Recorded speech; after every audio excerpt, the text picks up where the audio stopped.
ओम श्री परमात्मने नमः।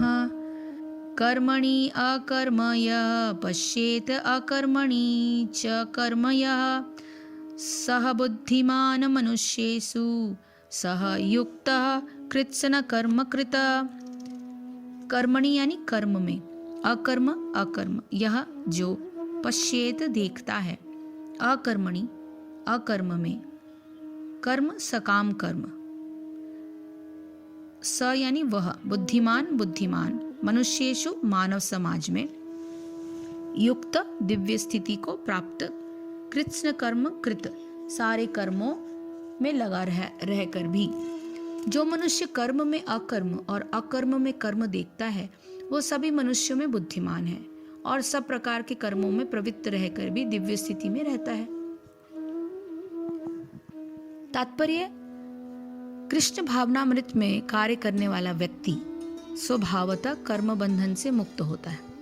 उसके सारे कर्म कृष्ण के लिए होते हैं, अतः कर्म के फल से उसे कोई लाभ या हानि नहीं होती। फलस्वरूप वह मानव समाज में बुद्धिमान होता है, यद्यपि वह कृष्ण के लिए सभी तरह के कर्मों में लगा रहता है। अकर्म का अर्थ है कर्म के फल के बिना। निर्विशेषवादी इस भय से सारे कर्म करना बंद कर देते हैं कि कर्म फल उनके आत्म साक्षात के मार्ग में बाधक न हो, किंतु सगुणवादी अपनी इस स्थिति में भली भांति परिचित रहता है।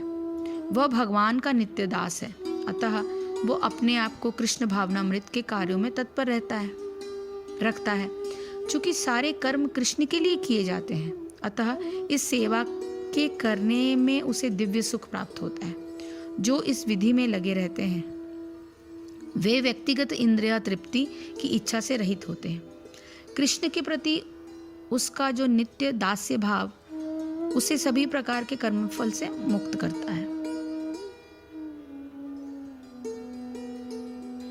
तो अगर हम इस श्लोक को इस तरह से देखें कि जो पुरुष कर्म में अकर्म देखता है और अकर्म में कर्म देखता है, वह पुरुष मनुष्यों में बुद्धिमान है और वह योगी संपूर्ण कर्मों का करने वाला। कर्म के विषय में यह श्लोक अत्यंत महत्वपूर्ण है। कर्म में अकर्म देखना उसे कहते हैं कि यदि शास्त्र विहित कर्तव्य कर्म कर्तापन का अहंकार, फल की इच्छा और उसकी प्राप्ति की आशा को त्याग कर किया जाता है, तो फिर वो कर्म स्वयं तो कोई फल नहीं देता, साथ ही पूर्वकृत कर्मों के फल का नाश करके संसार बंधन से मनुष्य को मुक्त कर देता है। इसलिए कर्मों को इस प्रकार करने वाला बुद्धिमान कहा गया है, जो कर्म करते हुए भी उसके बंधन में नहीं बनता। परंतु यह आवश्यक नहीं है कि कर्म न करने से हम कर्म के फल से मुक्त हो जाएंगे, बल्कि कर्तव्य को न करने से मनुष्य उस कर्तव्य के न करने के फल से बंध सकता है। जो मनुष्य इस रहस्य को जान जाता है वो कर्मों में प्रवृत्त होकर भी उसके फल से नहीं बनता, और जब उसे कर्मों का त्याग करना होता है वो उस त्याग को भी इस प्रकार करता है जिससे वो त्याग वैराग्य का रूप बन जाए और वह मनुष्य को इसी जन्म में जीवन मुक्त कर सकता है।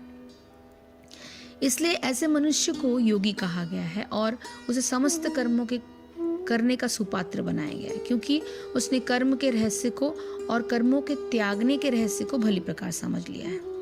इस बात को समझने में कुछ कठिनाई इसलिए होती है क्योंकि बहुत से मनुष्य को कर्म के विषय में स्पष्ट बोध नहीं होता। वे कर्म को क्रिया मात्र समझते हैं, परंतु यथार्थ में मोटे रूप से कर्म के 3 अंग होते हैं। पहला अंग तो कर्म का प्रेरक विचार है, दूसरा अंग उस कर्म को संपन्न करने की क्रिया, उसके संबंधित विविध चेष्टाएं हैं, तीसरा अंग उस कर्म का फल या उसका परिपाक। इन तीनों को विस्तार से जानने की आवश्यकता है जिससे यह निश्चय हो सके कि कर्म में अकर्म देखना क्या है। कर्म का प्रेरक विचार कर्तव्य भी हो सकता है और कामना भी। कभी कभी अनिच्छा होते हुए भी शरीर की आवश्यकताएं जैसे भूख, प्यास, मलमूत्र का वेग आदि भी प्रेरक बन जाते हैं। कर्म के इस अंग में से कामना का पुट निकाल देने से कर्म का रूप अकर्म बन जाता है। क्रिया या कर्म संबंधी चेष्टा का कभी त्याग नहीं हो सकता। इसके त्याग से निष्क्रियता बनती है जो स्वयं किसी न किसी परिणाम को जन्म देती है। इसलिए इनके त्याग को अकर्म समझना भारी भूल है। यह त्याग अकर्म नहीं वरन इसका रूप स्वयं कर्म का ही होता है। बहुधा विकर्म या विपरीत कर्म इस भूल से ही उत्पन्न होते हैं। प्रत्येक क्रिया अथवा निष्क्रियता का जो परिणाम होता है वही उसका फल है। कर्म के फल को भगवान को समर्पण कर देने से भी किए गए कर्म का रूप अकर्म का हो जाता है। भगवान को समर्पित कर देने के बाद कर्म फल को प्रसाद के रूप में ग्रहण किया जाता है, उपभोग के लिए नहीं। कर्म फल को प्रसाद रूप में उपयोग करने से यह कर्म भुने हुए बीज के समान हो जाता है। इस प्रकार यह स्पष्ट होता है कि यदि कोई कर्म केवल इस भाव से किया जाता है कि ऐसा करना कर्तव्य है, तो उसके सिद्ध अथवा सफल होने में हर्ष नहीं होता और उसके असिद्ध या असफल होने में शोक नहीं होता। कारण यह है कि कर्तव्य बुद्धि से किया गया कर्म पूर्ण परिश्रम के साथ किया जाता है, और क्योंकि वह करना कर्तव्य है इसलिए करने वाला उसकी सिद्धि या असिद्धि से असंग रहता है। इसका अर्थ ये हुआ कि एक बार कर्तव्य निर्धारित हो जाने के बाद उसका सारा बल उसी क्रिया को सर्वोत्तम बनाने में लग जाता है। अर्थात साध्य के विचार से कर्तव्य निश्चित हो जाने पर फिर साधन ही साध्य बन जाता है। उदाहरण के रूप में अनुमान करें कि एक विद्यार्थी एमए की परीक्षा को साध्य बनाता है। उसके लिए पुस्तकें एकत्र करने के बाद वो पूरी शक्ति से पढ़ाई पर जुट जाता है। वो प्रयत्न करता है कि पढ़ाई में कोई त्रुटि न रह जाए। उसके लिए प्रारंभ में तो एमए की परीक्षा साध्य थी और पुस्तकों का अध्ययन साध्य था, पर यह निश्चित होने पर उसके अध्ययन को ही साध्य बना लिया, उसमें कोई कमी न रह जाए। इतना घोर परिश्रम करने पर वो परीक्षा के विषय में यही सोचेगा कि मैं जो कुछ कर सकता था वो मैंने कर दिया, अब आगे क्या होगा वो देखा जाएगा। इस प्रकार उसका सारा कर्म जो है वो अकर्म बन गया। कर्म तो हमने किया पर उसकी जो हमें उसकी चिंता नहीं की, हमने वो अपना 100% दिया, देख के उसको छोड़ दिया कि हाँ जो भी होगा आगे, जो भी whatever comes I will take it। इसके विपरीत दूसरा विद्यार्थी एमए की परीक्षा को साध्य तो बनाता है परंतु उसकी तैयारी में ढील ढाल करता है। इस प्रकार जो कुछ उसे करना चाहिए वो नहीं करता। इस कर्तव्य न करने का फल ये होगा कि वो या तो असफल होगा या कम अंक प्राप्त करेगा। ऐसा होने पर वो शोक करेगा और पछताएगा कि मैंने बहुत समय व्यर्थ नष्ट किया। इस प्रकार उसे अपने अकर्म का फल मिलेगा और उसका अकर्म ही कर्म बन जाएगा।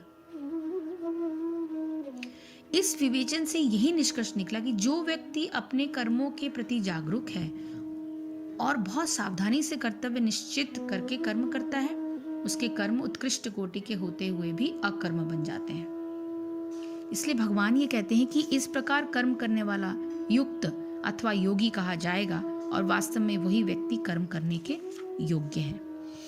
अब इसके आगे 5 श्लोकों में ये बताया जाएगा कि कर्म में अकर्म का और अकर्म में कर्म का दर्शन करने वाले पुरुष उनसे असंग होने के लिए क्या करते हैं। हरे कृष्ण कृष्ण कृष्ण हरे हरे, हरे राम राम राम हरे हरे।